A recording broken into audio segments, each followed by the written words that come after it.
Assalamualaikum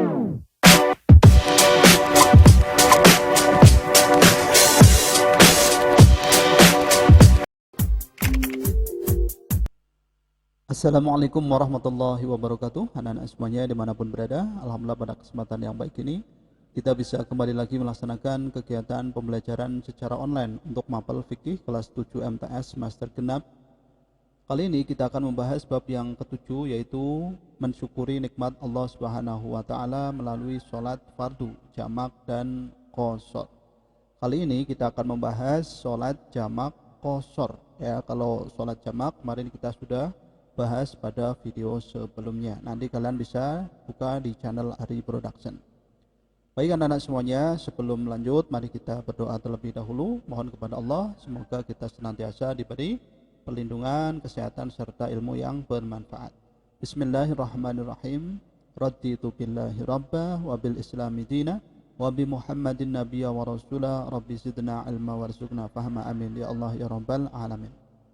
Baik anak-anak semuanya, sebelum lanjut, untuk mendukung channel ini silahkan kalian bisa like, share, dan subscribe ya, agar lebih bermanfaat. Baik, ini adalah peta konsep materi kita. Ini ada sholat jamak dan qashar. Sholat jamak kemarin sudah kita bahas ya secara tuntas.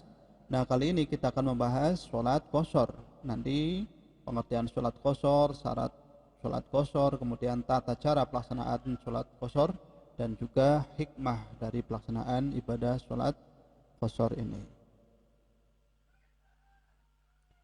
Oke, kalian perhatikan ya, ini beberapa gambar perjalanan ya. Manusia tentu tidak luput yang namanya perjalanan, dan perjalanan-perjalanan ini mendapatkan keringanan ya untuk bisa menjamak dan mengqashar sholat, tapi harus sesuai dengan ketentuan syarat dan rukunnya tentu. Nah, apa itu sholat qashar? Kalian perhatikan. Mari kita cermati, menjamak sholat adalah memendekkan atau meringkas rakaat sholat yang berjumlah 4 menjadi 2 rakaat. Sholat fardu yang dapat diqashar meliputi sholat zuhur, asar, dan sholat isya. Sedangkan mengqashar sholat maghrib dan subuh tidak diperbolehkan. Oke ya, jadi mengqashar ini adalah meringkas. Jadi yang tadinya 4 rakaat menjadi 2 rakaat. Nah, untuk sholat maghrib dan sholat subuh tidak bisa diqashar. Yang bisa hanya sholat zuhur, sholat asar, dan sholat isya yang 4 rakaat menjadi 2 rakaat. Adapun salat diperbolehkannya sholat qashar adalah sebagai berikut. Kalian perhatikan ya, ini adalah syarat diperbolehkannya sholat qashar. Yang pertama, tujuan bepergian untuk keperluan yang wajib, disunahkan dan diperbolehkan dan mubah ya. Artinya perjalanannya ini adalah perjalanan yang diperbolehkan oleh syariat, bukan untuk kemaksiatan atau hal yang dilarang. Yang kedua, jarak tempuh bepergian adalah 48 mil Hasyimiyah, ukuran yang berlaku pada masa dinasti Umayyah. Jika dihitung dengan waktu, jarak tempuh diperkirakan memakan waktu sehari semalam, ini 24 jam. Kemudian ada beberapa pendapat tentang jarak tempuh dalam hitungan modern saat ini. Kalian perhatikan, yang pertama ada jarak 80,64 km atau 80 kilo, lebih dari 640 meter, atau 88,76 kilo, kemudian 96 kilometer. Kemudian ada yang berpendapat 94,5 km. Nah, kemudian menurut mayoritas ulama adalah 119,9 atau 120 km. Bepergian menggunakan alat transportasi paling modern saat itu. Nah, ini saat itu ya, yaitu onta dan keledai. Ini merupakan alat transportasi modern pada waktu itu. Sekarang bisa ditempuh dengan kendaraan, ada bis, kemudian yang lebih canggih lagi ada pesawat terbang. Ini adalah jarak ketentuan yang diperbolehkan untuk menjamak dan qashar sholat. Yang ketiga adalah hukum boleh mengqashar ketika telah keluar dari wilayah administratifnya. Ya, maunya keluar dari wilayah daerah kita berada.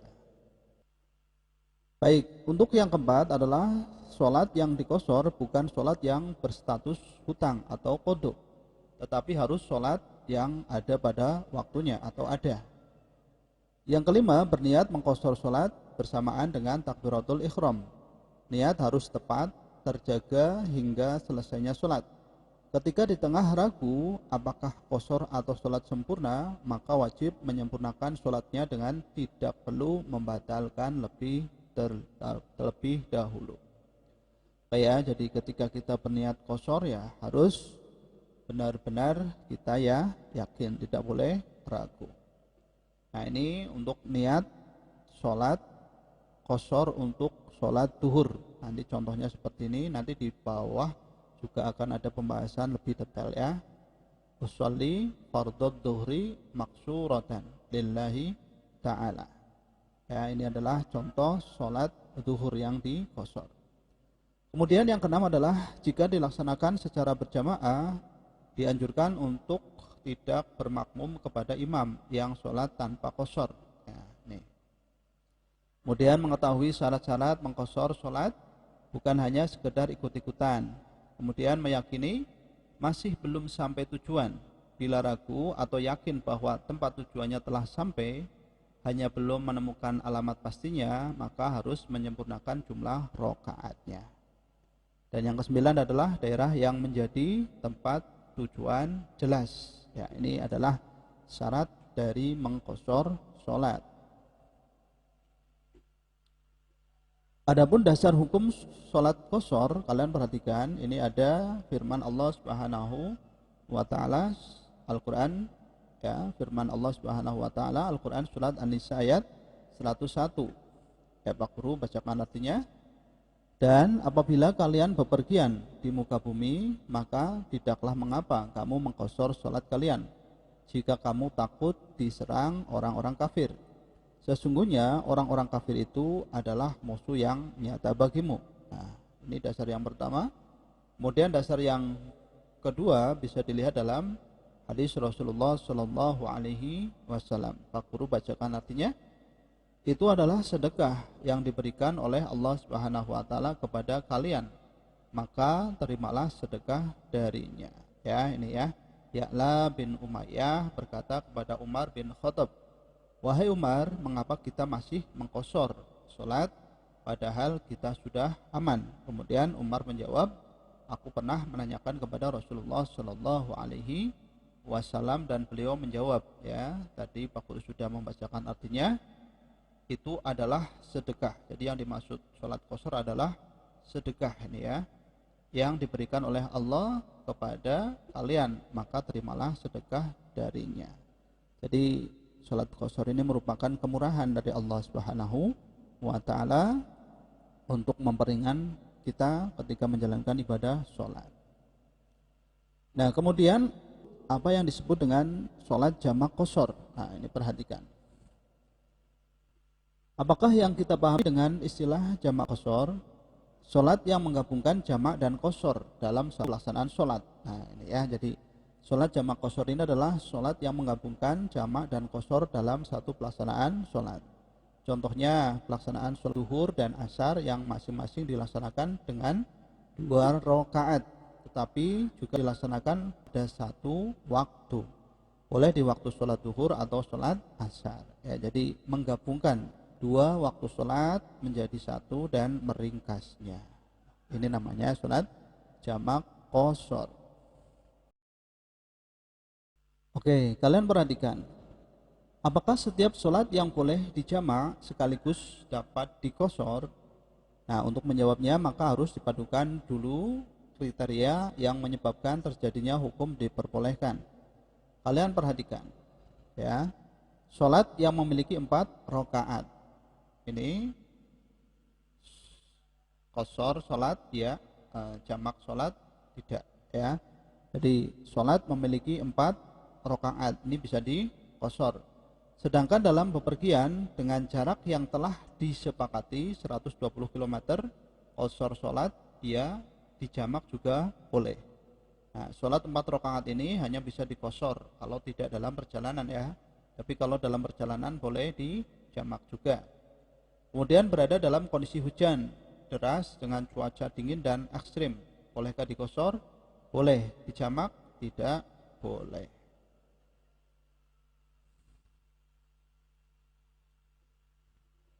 Kemudian boleh melaksanakan sholat dengan jamak qashar bagi orang-orang yang bepergian dengan jarak kurang lebih 120 km. Selain itu, masing-masing sholat yang hendak dijamak qashar adalah 4 rakaat jumlahnya. Oleh karena itu, sholat dapat dilaksanakan dengan jamak dan qashar hanya sholat duhur dan asar dalam keadaan bepergian. Nah ini ya, jadi sholat yang bisa dijamak dan qashar ini hanya sholat duhur dan asar dalam bepergian. Bagaimanakah jika sholat yang hendak dilaksanakan adalah sholat maghrib dan isya? Nah, boleh menjamak sholat keduanya dalam satu pelaksanaan, tetapi sholat maghribnya tetap dilaksanakan secara lengkap rakaatnya. Sedangkan sholat isya boleh dilaksanakan dengan cara yang diqashar. Kayak anak-anak bisa dipahami ya. Jadi boleh menjamak qashar sholat maghrib dan isya. Hanya saja yang maghrib tidak boleh diqashar, ya, tetap 3 rakaat. Sementara sholat isya boleh diqashar menjadi 2 rakaat. Bisa dipahami?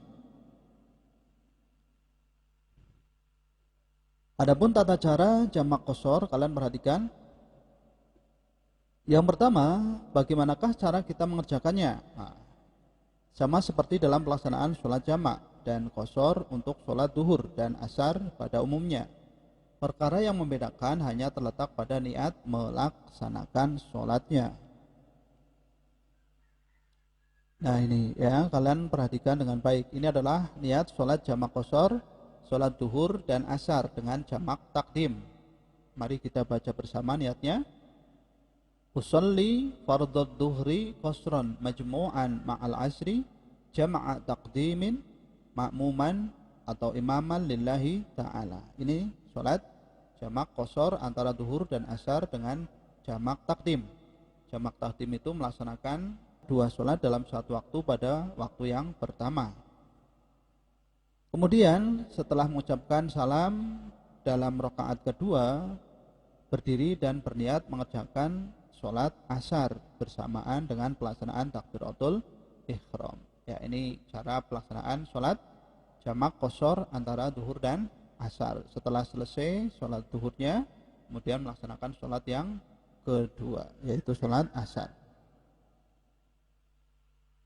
Kemudian niatnya adalah sebagai berikut. Ini yang sholat asarnya. Usolli fardul asri qasran majmu'an ma'ad duhri jam'a taqdimin ma'muman atau imaman lillahi ta'ala. Kayak nanti artinya bisa kalian baca.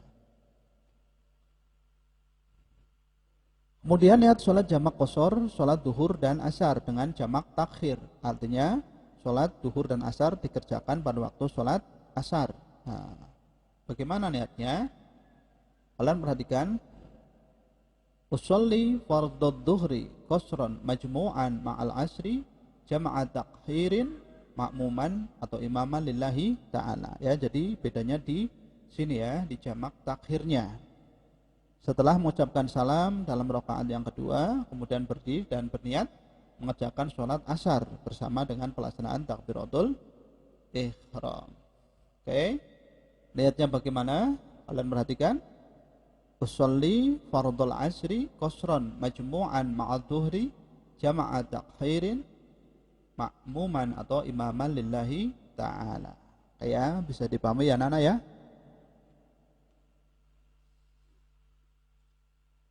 Adapun niat sholat jamak qashar maghrib dan isya sama pelaksanaannya seperti ketika sholat duhur dan sholat asar ya. Kita bacakan niatnya. Kalian perhatikan.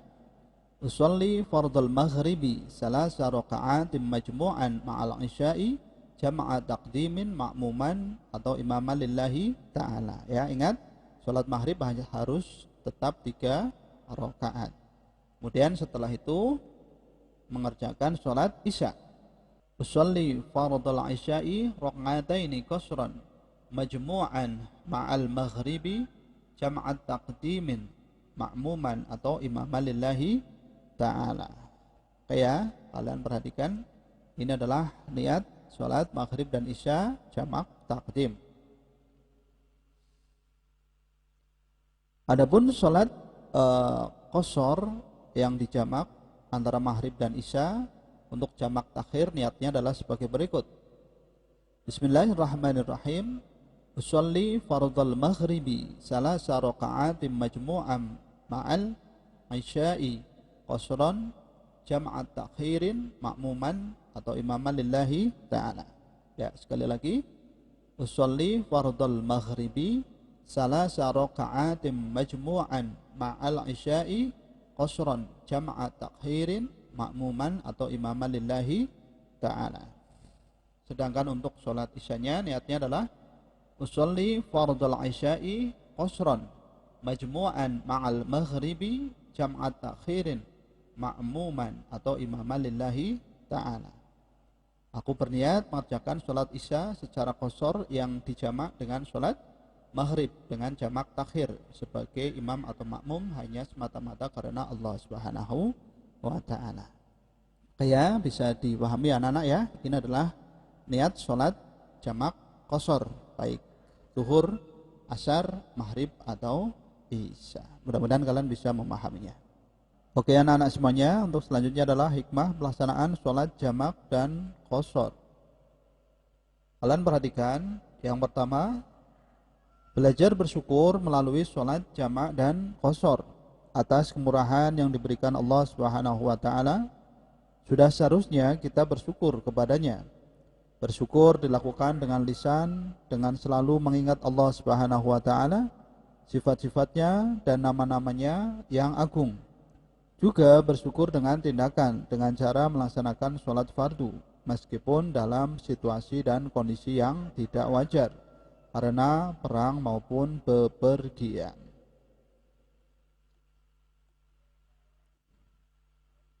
Kemudian yang kedua adalah bersyukur secara sosial. Apakah yang kita pahami dengan bersyukur secara sosial? Yaitu meneladani nama Allah Subhanahu wa ta'ala yang agung, yaitu Al-Bar, yang maha penderma, ya, zat yang maha penderma. Inti dari peneladanan nama agung atau Asmaul Husna Al-Bar ini adalah bagaimana kita selalu belajar memahami dan berempati kepada sesama. Kita harus peka terhadap apa yang dipikirkan, dirasakan, dan dialami oleh sesama manusia, terutama di lingkungan terdekat kita. Ya, ini jadi kita harus senantiasa bersyukur atas karunia yang diberikan oleh Allah Subhanahu wa ta'ala. Baik anak-anak semuanya, demikian tadi pembahasan kita mengenai sholat jamak qasar. Untuk selanjutnya kalian perhatikan dan silahkan kalian kerjakan latihan soal berikut.